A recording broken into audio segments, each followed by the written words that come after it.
Hi, I'm Andrew Everett, and today we're going to talk about how and why things float. Just because something's extremely heavy doesn't mean it's going to sink. This is because of something called buoyant force. Buoyant force is equivalent to the weight of water displaced by an object in water. To better understand why this happens, we need to understand why pressure varies with depth. Pressure is force divided by area, and the force we're talking about is the mass of the water times the gravitational acceleration on that point in the water.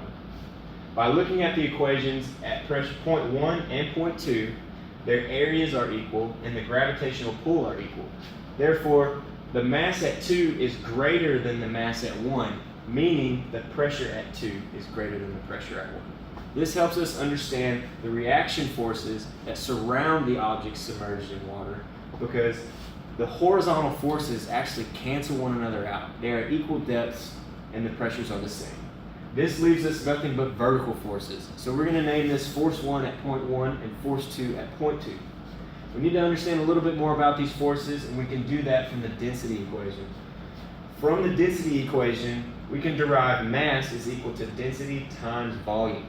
And that gives us a simple equation for force 1 and force 2 that are the same thing. But these volumes are actually different. We need to understand them. The volume above point 1 is what we have as V subscript W. It's the volume above the object. The volume above point 2 is V subscript D, which is the volume displaced by the object, plus the volume above the object. These two new equations are shown here. The buoyant force is actually just the difference in these two equations. So when you take these two, plug them into your buoyant force equations, you get a big long one here. It's easy though, it simplifies smaller. The buoyant force becomes the actual weight of the water displaced by the volume of the object. My friend Kyle, he's going to show you how we calculated how much mass it's going to take to actually sink this object. Hi guys, I'm Kyle, and as Andrew has explained to y'all what buoyancy force is and how it works, I will use this equation to find out how much mass I need to sink this container in water.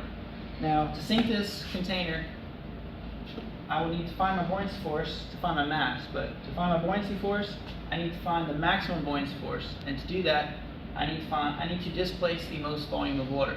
So the volume of displaced water is equal to the volume of this whole entire container.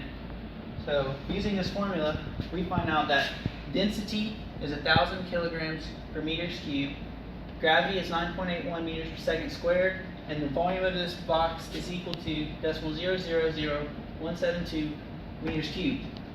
Calculate that and find your max buoyant force to be 1.687 kilogram meter per second squared, which is in Newton. Now, once you have this, you can use it to find the mass we need to sink it. So to explain it, I will use this free body diagram of this box, where the box has a weight pulling down, the reacting buoyancy force pushing up.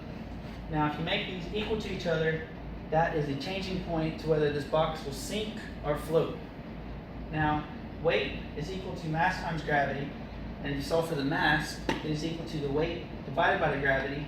Now, when you make the weight is equal to the buoyancy force, so buoyancy force divided by gravity is equal to the mass we need to sink it. Now, that is solved here, and is equal to 1.72 kilograms.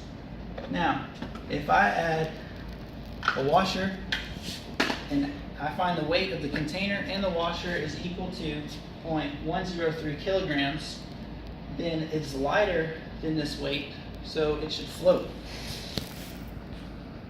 And as you can see, it does float, so it is correct.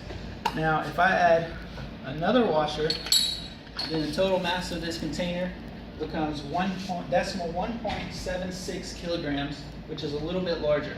So that means it should sink. So now that you've seen this demonstration, we've explained to you what buoyancy force is and how it works. Thank you for watching.